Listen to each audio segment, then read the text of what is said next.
నమస్తే రమగారు. నమస్తే జయ. రమగారు, తిరుమల వెళ్ళినప్పుడు తలనీలాలు సమర్పిస్తాం. చాలా మంది మొక్కుకునే వెళ్తారు తలనీలాలు సమర్పిస్తాను అని చెప్పి. దీనికన్నా ప్రత్యేకమైన కారణాలు ఉన్నాయా? చాలా పురాతనమైన గాథ. భక్తులందరికీ తెలిస్తే మనం మళ్ళీ ఇంకోసారి చెప్పుకుంటాం. అంతే. నిద్రావస్థలో ఉందేమో భక్తలోకం అని అలా ఏం లేదు చెప్పుకుంటున్నాం. రమగారు, అలా ఏం లేదు. కొత్త భక్తుల కోసం. పూర్వం మొట్టమొదట వెంకటేశ్వర స్వామి శ్రీనివాసుడు శ్రీ విష్ణుమూర్తిగా ఉండి భూలోకానికి వచ్చినప్పుడు లక్ష్మీదేవిని వెతుక్కుంటూ వచ్చారు. అవును. ఈ లక్ష్మీదేవికి ఏమైంది ఆ కథ కూడా చెప్దాం. ఆ, భృగు మహర్షి లోకంలో లోకైక పూజ్యుడు ఎవరు యజ్ఞధామ ఫలితాన్ని మొత్తం అంటే యజ్ఞాధికారి ఎవరని తెలుసుకోవడం కోసం త్రిమూర్తుల దగ్గరికి వెళ్ళాడు. బ్రహ్మ విష్ణు మహేశ్వర్లను చూశాడు.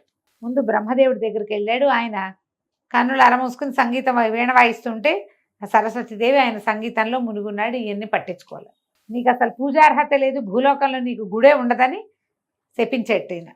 అక్కడి నుంచి పరమేశ్వరుడి దగ్గరికి వెళ్ళాడు. వాళ్ళిద్దరూ ఆనంద తాండవంలో పార్వతీ పరమేశ్వరు ఇద్దరు మైమరిచి ఉన్నారు. ఉండేసరికల్లా నీకు వేరే ధ్యాస లేకుండా నువ్వు ఇందులో ఉన్నావు, నువ్వు లింగంగా పూజించబడతావు తప్పిస్తే నీకు పూజ ఉండదు అన్నాడు. లింగ పూజే నీకు అని చెప్పాడు. అని తెప్పించాడు. మూడో మనిషిని చూడడం కోసం బ్రహ్మ విష్ణు మహేశ్వర్లలో మహేశ్వరుని ముందు చూసేసి విష్ణువుని చివరికి వెళ్ళాడు అనమాట. విష్ణువు దగ్గరికి వైకుంఠానికి వెళ్ళేసరికల్లా పాదాలు ఒత్తుతూ వాళ్ళిద్దరూ మైమరిచే ఉన్నారు.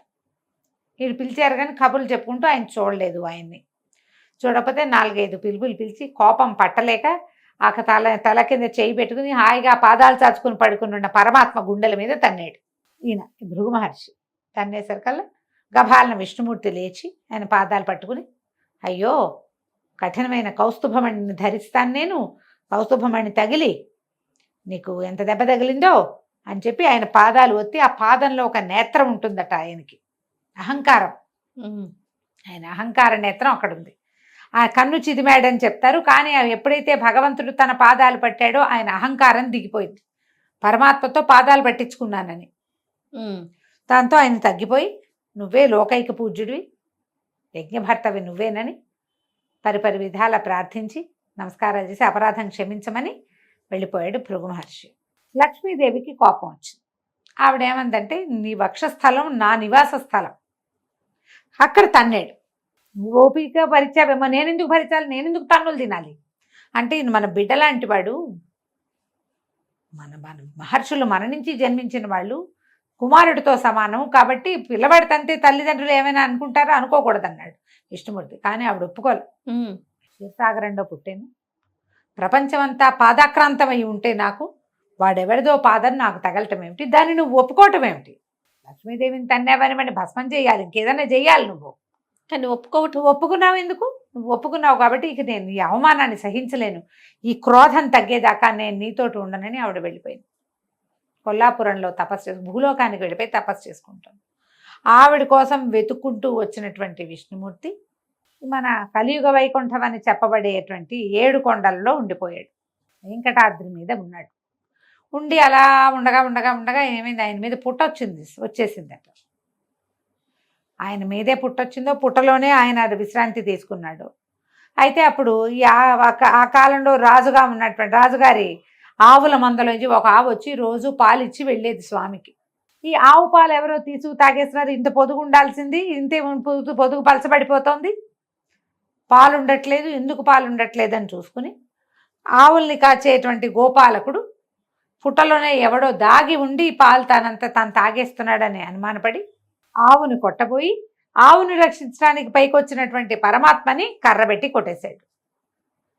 ఆ కొట్టిన చోట గాయమైంది విష్ణుమూర్తికి. ఆ గాయమైన చోట జుట్టు ఊడిపోయిందట.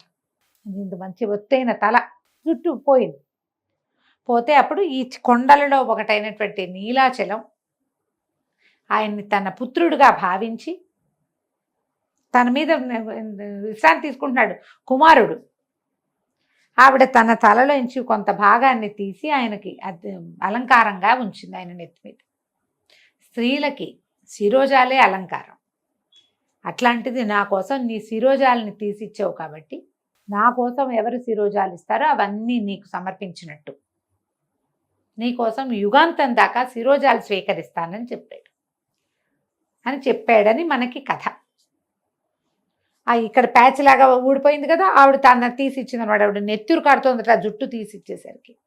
ఆమె గాయం మాన్పాడు, నీలాచలం యొక్క గాయం మాన్పాడు. కానీ ఆ శిరోజాలు సమర్పించిన వాళ్ళు తనకి అత్యంత ప్రీతిపాత్రులు భక్తులు అని సెలవిచ్చాడు అయ్యవారు. క్రమంగా ఆయన శ్రీనివాసుడు అయ్యాడు. పద్మావతి దేని వివాహం చేసుకున్నాడు. కలో వెంకటనాయక అన్నారు. వెంకటనాయకుడుగా కొండ మీద వెలిసి ఉండిపోయాడు. మరి ఇప్పుడు మనకి ఇంకెవరు ప్రత్యక్ష దైవం? ఆయనే, కలియుగ వెంకటేశ్వరుడే కదా, ఎవరు లేరు. అయితే ఆయనకి ప్రీతిపాత్రమైనది ఆ శిరోజ సమర్పణ. నీలాచలం ఆయనకు అత్యంత ప్రీతిపాత్రమైన కొండ. ఆ కొండల్లో ఆమె కోసమని మనం జుట్టు ఇస్తే గనక స్వామికి ప్రీతిపాత్రలమైన భక్తులం అవుతామని శిరోజ సమర్పణ మొదలుపెట్టారు. తలనీలాలు ఇవ్వటం, కురులు ఇవ్వటం. దానితో పాటుగా ఏం చెప్తారంటే, మానవుల అహంకారానికి పాపాలకి ప్రతీకలు శిరోజాలే. అహంకారం శిరోజంలో దాక్కుని ఉంటుంది, పాపాలు కూడా శిరోజంలోనే ఉంటాయి. ఎట్లా ఉంటాయి? పిల్లలు సంతానం మానవులు జన్మించినప్పుడు శీర్షోదయం అవుతుంది, తలతోటి జన్మిస్తారు. అవును, కృష్ణ పరమాత్మ ఎదురుకాళ్ళతో పుట్టాడని చెప్పుకుంటారు పల్లెటూళ్ళలో. తలతో జన్మించలేదు ఆయన అందరిలాగా. కాలు గనక కనపడితే తల్లి చనిపోతుంది. మామూలుగా కాళ్ళు బయటకు వస్తే ఎదురుకాళ్లతోటి పుడితే తల్లులు మరణం సంభవిస్తుంది. కృష్ణ పరమాత్మ అట్లా పుట్టాడంటారు పల్లెటూరు వాళ్ళు, అట్లా అంటారు. మరి నిజమో కాదో తెలీదు.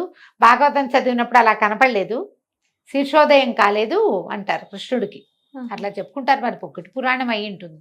మనం ఈ తలతోటి బయటకు వచ్చినప్పుడు, మనం తలే కదా మొదట బయటకు వచ్చేది. వాడి పూర్వజన్మ పాపాలు, పూర్వజన్మ తాలూకు ఇవి శిరస్సు మీద ఉంటాయి. అందుకని మన వాళ్ళు పుట్టు వెంట్రుకలు తీయటం హిందూ సాంప్రదాయంలో మాత్రమే ఉంది. వేరే సాంప్రదాయాల్లో పుట్టు వెంట్రుకలు తీయడాలు ఉండవు. మనకి మస్ట్ అండ్ షుడ్గా చెప్తారు. అవును, ఎందుకంటే వాడి పూర్వజన్మ పాపాలు కొంత తగ్గుతాయి ఆ తల వెంట్రుకలు భగవంతుడికి సమర్పించడం వల్ల. అందుకని ఈ నియమం కనపడుతుంది. జుట్టు తీస్తే తల తీసినట్టు కదా. నాది నేననేది లేకుండా నేను నీకు నన్ను సమర్పించుకుంటున్నాను అని భగవంతుని వద్ద మన అహంకార సమర్పణ చేయటమే ఈ శిరోజాలు ఇవ్వడం. తలకి ఏమిటి క్రౌనింగ్ గ్లోరీ అంటారు, జుట్టే కదా అందము. అవును కదండి. నాకు అందం ఇంపార్టెంట్ కాదు, నీ పట్ల భక్తి తాత్పర్యాలే, నీ మీద ఆసక్తే, నీ మీద ఉన్న ఆస్తే నాకు ఇంపార్టెంట్ అని భక్తుడు చెప్పటము స్వామికి తన తల సమర్పించినట్టు. మహాభారతంలో ఒక ఘట్టం చెప్తారు. సైంధవుడు పాండవులు లేని సమయంలో కోటికాస్యుడు ఎవరో ఇంకో ఆయనతో పాటు కోటికాస్యుడు కూడా ఉంటాడు. పాండవులు అరణ్యవాసం చేసేటప్పుడు సైంధవుడు ఆమె వెనకాల పడతాడు, ద్రౌపది వెనకాల. ఈయనని తెలిసి ఆవిడ ఆడపడుచు భర్త కదా, మరి దుశ్శల భర్త కదా సైంధవుడు, ఏదో కాస్త ఆయన తీర్థప్రసాదాలు అంటే ఏమంటారు అర్ఘ్యం పాద్యం ఇచ్చి ఆయన పంపిద్దాం అనుకుంటుంది. ఆవిడ ఆ ఒప్పుకోకుండా నువ్వు నాతో గడపు, ఇంత 5గురితో గడుపుతున్నావు, ఇలా పిచ్చి మాటలు మాట్లాడేస్తాడు. అవమానపడుతుంది ఆవిడ. అవమానపడేసరికల్లా వీళ్ళు ఆయన్ని పట్టేస్తారు. పాండవులు పట్టేసినప్పుడు చంపేస్తానంటాడు భీముడు. ద్రౌపదిని అవమానించాడు, ఆమె ఇంకా ఎన్ని అవమానాలు సహించాలి, ఆడ పడింది చాలు లేదా ఇది కూడా పడాలా అంటే ధర్మరాజు ఏం చెప్తాడంటే, గుండు చేయి, జుట్టు తీస్తే తల తీసినట్టు అని చెప్పి గుండు చేసి పంపిస్తారు. అంత ఇది ఉంది జుట్టుకి అంత ప్రాముఖ్యత. జుట్టు తీస్తే తల తీసినట్టు.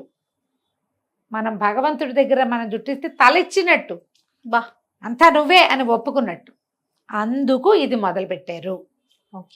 మనం ఏం చేస్తాము, పుట్టు వెంట్రుకలు తీస్తాం, కొండకెళ్తే ఇచ్చేస్తాం, లేదా ఏదైనా విపత్కర పరిస్థితులు వస్తే మొక్కుకుంటాం. అవును అవును చేస్తాం కదా. క్రమంగా ఏమైంది, మనకి ఇంకా కొన్ని దేవాలయాల్లో అక్కడ ఇక్కడ జుట్టు ఇవ్వడం మెల్లిగా వచ్చింది, మొదలైంది. అన్ని చోట్ల కళ్యాణ కట్ట అంటారు జుట్టు ఇచ్చేదాన్ని. అదేదో అయిపోయి ఇచ్చేయడం కాదు, కళ్యాణమే అది. జుట్టు శిరోజ సమర్పణ, తలనీలాలు సమర్పించటం అంటే మనకి మేలు జరుగుతుంది. దానివల్ల అహంకారం తగ్గుతుంది.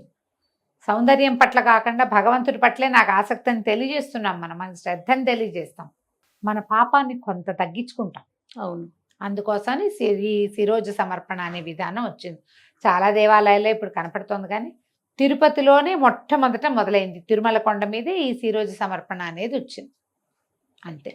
నమస్తే. నమస్తే.